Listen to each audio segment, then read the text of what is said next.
Hi hello ನಮಸ್ಕಾರ ಗೆಳೆಯರೆ, ನಿಮ್ಮೆಲ್ಲರಿಗೂ ನಮ್ಮ ಚಾನಲ್ ದಿವ್ಯ ಜ್ಯೋತಿರ್ನಿಧಿಗೆ ಸ್ವಾಗತ. ನೀವಿನ್ನು ನಮ್ಮ ಚಾನಲ್ ಸಬ್ಸ್ಕ್ರೈಬ್ ಮಾಡ್ಕೊಂಡಿಲ್ಲ, ನೀವಿನ್ನು ಫಸ್ಟ್ ಟೈಮ್ ನಮ್ಮ ಚಾನಲ್ ನೋಡ್ತಾ ಇದ್ದೀರಂತಂದರೆ ಕೆಳಗೆ ಕಾಣ್ತಾ ಇರುವಂಥ ಸಬ್ಸ್ಕ್ರೈಬ್ ಬಟನ್ ಕ್ಲಿಕ್ ಮಾಡ್ಕೊಳ್ಳಿ.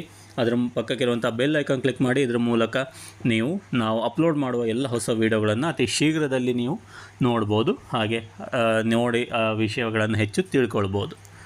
ನಾವು 2025 ರಾಶಿಯ ವರ್ಷ ಭವಿಷ್ಯವನ್ನು ನಾವು ನೋಡ್ತಾ ಇದ್ವಿ.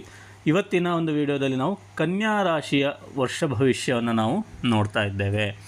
ಕನ್ಯಾ ರಾಶಿಯ ವರ್ಷ ಹೇಗಿದೆ ಅನ್ನುವಂಥದ್ದು ನೋಡೋದಾದರೆ, 6ನೇ ಮನೆಯಲ್ಲಿ ಇರುವಂತಹ ಶನಿ ನಿಮಗೆ ಒಳ್ಳೆಯ ಫಲವನ್ನು ಕೊಟ್ಟಿದ್ದ, ಹಾಗೆ ಲಾಭವನ್ನು ಕೂಡ ನೀವು ಅನುಭವಿಸ್ತಾ ಇದ್ರಿ.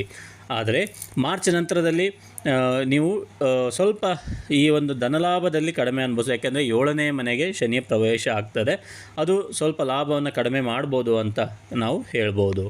ಗುರು ಕೂಡ ವರ್ಷದ ಮೊದಲಾರ್ಧದಲ್ಲಿ ಸ್ವಲ್ಪ ಭಾಗ್ಯಸ್ಥಾನದಲ್ಲಿ ಇರೋದರಿಂದ ಒಳ್ಳೆಯ ಫಲ ಕೊಡ್ತಾ ಇದ್ದಾನೆ. ಮೇ ನಂತರದಲ್ಲಿ ಗುರು ದಶಮ ಸ್ಥಾನಕ್ಕೆ ಬಂದ್ರಿಂದ ಗುರುಬಲ ನಿಮಗೆ ಸ್ವಲ್ಪ ಕಡಿಮೆ ಆಗಿ ಬಂದರೆ, ದಶಮ ಸ್ಥಾನ ಅಂದರೆ ಕರ್ಮಸ್ಥಾನ, ಕರ್ಮಾಧಿಪತಿ ಆಗಿದ್ದಾನೆ. ಒಂದು ಉದ್ಯೋಗದಲ್ಲಿ ವಿಷಯದಲ್ಲಿರ್ಬೋದು, ಅದು ಸ್ವಲ್ಪ ಸ್ಥಾನ ಪಲ್ಲಟ ಆಗುವಂತಹದ್ದು ಕಂಡು ಬರ್ತದೆ. ಮತ್ತು ಹಣಕಾಸಿನ ಪರಿಸ್ಥಿತಿಯಲ್ಲಿ ಸ್ವಲ್ಪ ಏರುಪೇರುಗಳು ಆಗುವಂತಹದ್ದು ಕೂಡ ಕಂಡು ಬರುವಂತಹದ್ದು ಇಲ್ಲಿ ಇದೆ. ಮತ್ತು ನಿಮಗೆ ಕನ್ಯಾ ರಾಶಿಯವರಿಗೆ 9ನೇ ಮನೆ ಅದೃಷ್ಟ ಮನೆ ಇರೋದರಿಂದ ಗುರು ಅಲ್ಲಿ ಇರುವಂಥದ್ದು ಒಳ್ಳೆಯದೇ. ಸೊ ಸದ್ಯದ ಮಟ್ಟಿಗೆ ಒಂದು ಒಳ್ಳೆಯ ದಿನಗಳನ್ನು ನೋಡ್ತಾ ಇದ್ದೀರಾ. ಸ್ವಲ್ಪ ಒಳ್ಳೆಯ ದಿನ ನೋಡೋದ್ರಿಂದ ಒಳ್ಳೆಯದು. ನಂತರದಲ್ಲಿ ತೊಂದರೆ ಅನುಭವಿಸಿ, ಹಾಗಾಗಿ ಈಗಲಿಂದನೇ ನೀವೊಂದು ಪ್ರಿಪೇರ್ ಮಾಡ್ಕೊಳ್ಳಿ ನಿಮ್ಮನ್ನು ಅನ್ನುವಂಥದ್ದು. ಹಾಗೆ ನಿಮ್ಮ ಯಾವುದೇ ಕೆಲಸಗಳಿರ್ಬೋದು ಅದರಲ್ಲಿ ಸ್ವಲ್ಪ ತೊಂದರೆಗಳಿದೆ, ಅದೆಲ್ಲ ಇದು ಮಾಡ್ಕೊಳ್ಳಿ. ಉದ್ಯೋಗ ಅಂತೂ ಮತ್ತೆ ಉದ್ಯೋಗ ಬದಲಾವಣೆ ಆಗಿ ಒಳ್ಳೆಯ ಸಂಬಳ ಸಿಗುವಂತಹದ್ದು ಕೂಡ ಸಾಧ್ಯತೆಗಳಿರುತ್ತೆ. ಆದಷ್ಟು ನಿಮ್ಮ ಶತ್ರುಗಳ ವಿರುದ್ಧ ಹೋಗುವಾಗ ಎಚ್ಚರಿಕೆಯಿಂದ ಹೋಗುವಂಥದ್ದು ಒಳ್ಳೆಯದು.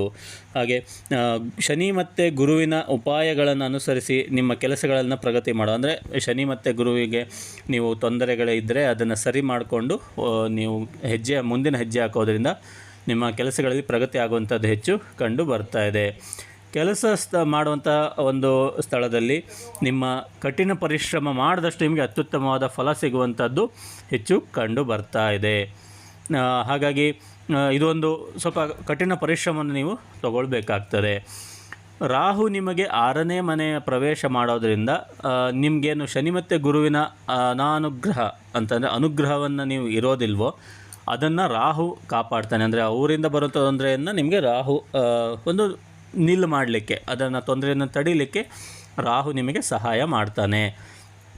6ನೇ ಮನೆಯ ರಾಹು ಪರಾಕ್ರಮ ಮತ್ತು ಹಣದ ಬಲವನ್ನು ನಿಮಗೆ ಹೆಚ್ಚು ಕೊಡ್ತಾನೆ. ಹೆಚ್ಚು ಶಕ್ತಿಯನ್ನು, ದೈಹಿಕ ಶಕ್ತಿಯನ್ನು ಕೊಡ್ತಾನೆ, ಮಾನಸಿಕ ಶಕ್ತಿಯನ್ನು ಕೊಡ್ತಾನೆ, ಜೊತೆಗೆ ಹಣದ ಬಲವನ್ನು ಸ್ವಲ್ಪ ಕೊಡ್ತಾನೆ ಅನ್ನುವಂಥದ್ದು ಹೇಳ್ಬೋದು. ಇನ್ನು ಜನವರಿಯಲ್ಲಿ ಅಷ್ಟು ಏನು ಒಂದು ನಿಮಗೆ ಒಳ್ಳೆಯ ಬೆಳವಣಿಗೆ ಕಂಡು ಬರೋದಿಲ್ಲ. ಮೇವರೆಗೆ ಸ್ವಲ್ಪ ಕಾದರೆ ಒಳ್ಳೆಯದು. ನಂತರದಲ್ಲಿ ನಿಮಗೆ ಸಿಂಹರಾಶಿಗೆ ಒಂದು ಪ್ರವೇಶ ಮಾಡುವಂಥದ್ದು ಕೇತು ಸಿಂಹರಾಶಿಯ ಪ್ರವೇಶ ಮಾಡೋದ್ರಿಂದ ನಿಮಗೆ ಕೆಲವು ತೊಂದರೆಗಳನ್ನು ನಿವಾರಣೆ ಮಾಡಿಕೊಳ್ಳಿಕ್ಕೆ ಈಸಿ ಆಗ್ತದೆ ಅಂತ ನಾವು ಹೇಳ್ಬೋದು. ಆದಷ್ಟು ಕನ್ಯಾ ರಾಶಿಯವರಿಗೆ ಒಳ್ಳೆಯದು ಇದೆ, ಕೆಟ್ಟದ್ದು ಇದೆ.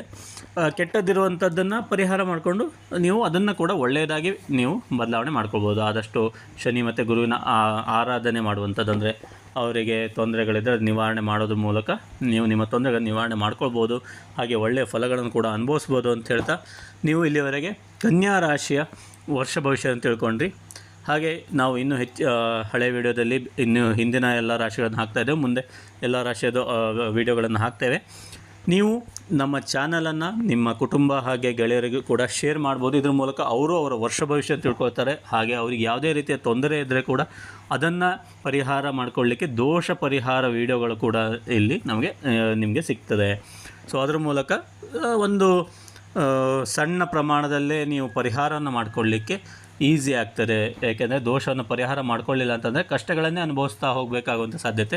ಅದಕ್ಕೆ ಒಂದು ಸಣ್ಣ ಪುಟ್ಟ ಪರಿಹಾರ ಮಾಡ್ಕೊಳ್ಳೋ ಮೂಲಕ ನೀವು ಎಲ್ಲ ಕಷ್ಟಗಳಿಂದ ದೂರ ಆಗ್ಬೋದು ಅಂತ ಹೇಳ್ತಾ, ನೀವು ಕೂಡ ಅವರಿಗೆ ಸಹಾಯ ಮಾಡುವಂಥದ್ದಾದರೆ ನೀವು ಚಾನಲನ್ನು ಸಬ್ಸ್ಕ್ರೈಬ್ ಮಾಡ್ಕೊಳ್ಳಿಕ್ಕೆ ಹೇಳಿ, ವಿಡಿಯೋವನ್ನು ನೋಡಲಿಕ್ಕೆ ಹೇಳಿ ಅಂತ ಹೇಳ್ತಾ, ನಿಮ್ಮೆಲ್ಲರಿಗೂ ಧನ್ಯವಾದಗಳು.